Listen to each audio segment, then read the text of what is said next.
Teman-teman jujur ya, pernah nggak merasa marah, kesel sama Tuhan? Saya pernah, dan saya nggak malu untuk mengakuinya sekarang.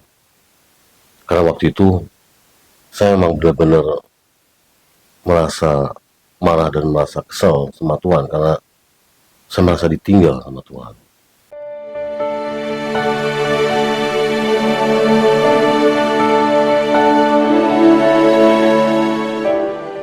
Halo teman-teman, Assalamualaikum warahmatullahi wabarakatuh. Selamat datang, jumpa lagi di channel Mindcalm Indonesia, di mana channel ini ruang untuk belajar, untuk mengeksplorasi tentang hipnoterapi dan mindfulness. Di sini juga ada sesi terapi. Pada video kali ini, saya akan membahas tentang marah kepada Tuhan. Supaya tidak gagal paham, silakan teman-teman simak dan tonton videonya sampai dengan selesai. Dan saya doakan kepada teman-teman yang sudah like dan subscribe, semoga sehat selalu, bahagia, dan rezeki melimpah. Amin. Ya Allah, amin. Yuk simak videonya. Kalau mau jujur, saya pernah marah sama Tuhan dan kesel. Waktu itu hidup saya benar-benar sedang jatuh. Mungkin sudah di titik nol. Dan betul-betul saya tidak tahu harus berbuat apa-apa lagi. Semua terasa jalan itu buntu. Saya sudah berdoa, udah usaha, tapi yang datang malah banyak masalah dan gagal. Yang datang bertubi-tubi, bahkan bukan cuma satu, banyak. Hutang di mana-mana. Bahkan sampai saya sendiri juga bingung harus berbuat apa. Dan sempat saya bilang dalam hati, ya Allah, kenapa kau diam saja? Saya kecewa, saya kesel, dan saya marah. Saya tahu ini kalimat yang berat. Tapi waktu itu, saya benar-benar merasa seperti ditinggalkan sama Allah. Saya ngerasa bahwa kalau Allah yang Maha Penyayang, kenapa hidup saya begini? Doa-doa saya nggak dijawab, malah justru makin banyak luka. Dan di titik itu saya sadar. Makanya saya marah. Tapi saya benar-benar paham. Saya marah sama siapa? Apakah marah sama Tuhan? Atau sama rasa kecewa yang dalam diri saya sendiri? Ini juga pernah dialami oleh salah satu mahasiswi salah satu perguruan tinggi di Bogor, namanya Arnita, yang ngalamin hidup terpuruk, mungkin lebih parah daripada saya. Di situ saya ngerasa kayak nggak adil loh. Di situ saya ngerasa kayak bisa dilihat videonya bagaimana dia terpuruknya. sempat kayak marah gitu, kayak kecewa gitu, kayak ngerasa apa gue salah ambil sampai pilihannya. Betul-betul dia gitu. tuh merasa seperti kenapa hidup saya malah jadi susah. Dan ini adalah video wawancara antara Arnita yang diwawancari oleh channelnya Rukun Indonesia. Justru dari situ aku mikir, aku harus tetap bisa bertahan, harus bisa sukses, dan harus bisa baik ke semua orang, terutama orang tua. Kalian bisa belajar bagaimana dia keluar dari cobaan itu dan ujian itu, dan gimana menghadapinya. Lalu muncul pertanyaan, apakah marah sama Tuhan itu dosa? Atau justru itu tanda bahwa kita sedang jujur? Bahwa kita sedang bertanya keras karena kita belum sanggup memahami rencananya Allah atau rencananya Tuhan.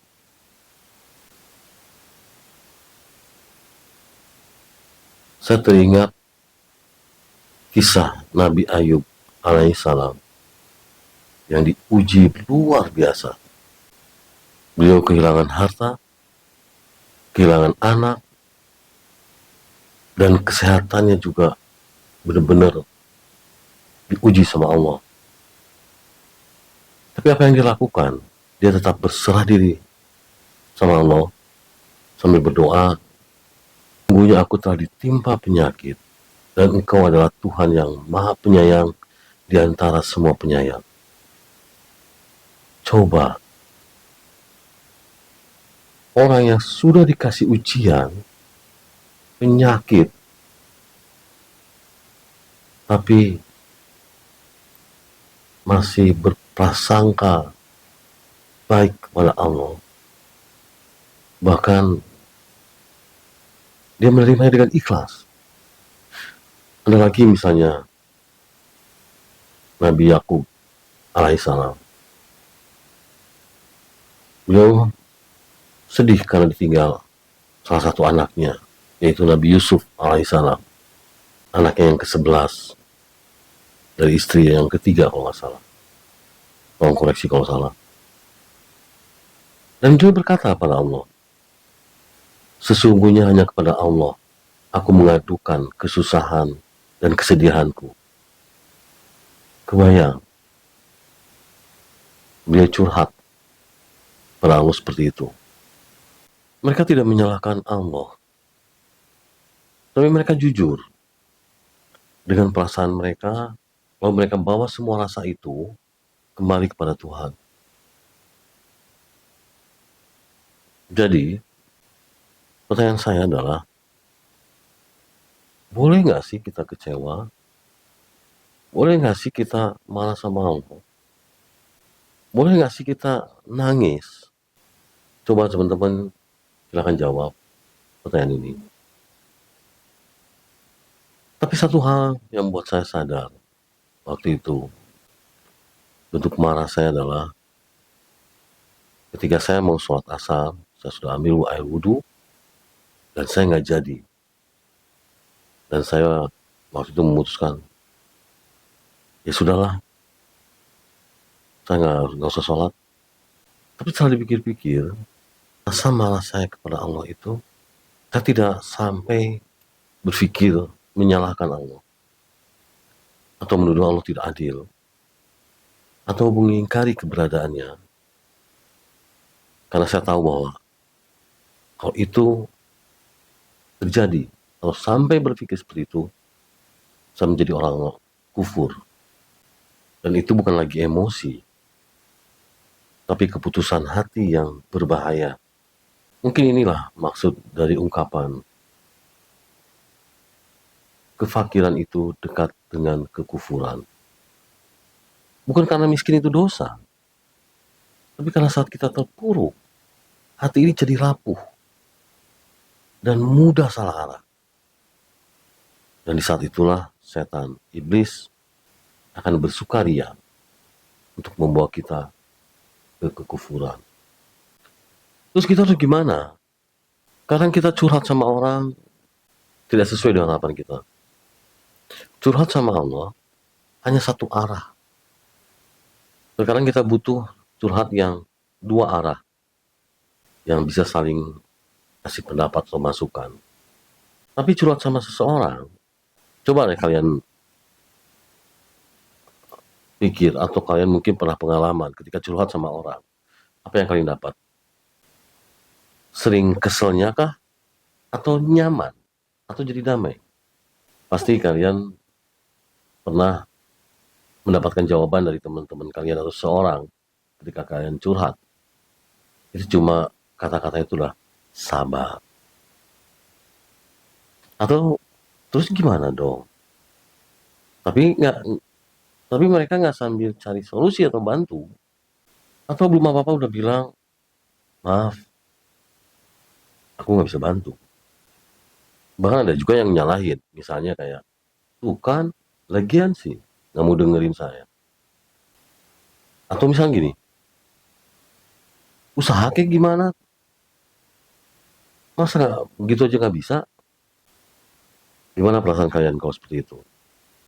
Atau misalkan kalian curhat ke tokoh agama atau ustadznya atau ulama. Apa yang sering kalian dapat? Jawaban dari mereka.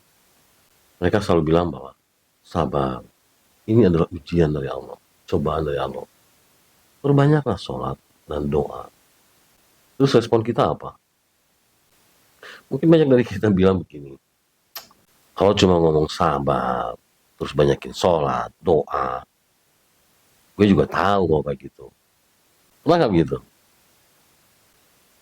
Pernah satu klien saya, dia merasa terpuruk, terus dia bilang, saya sebel kalau saya curhat atau konsultasi sama ustaz atau orang-orang yang siapapun lah, atau ulama.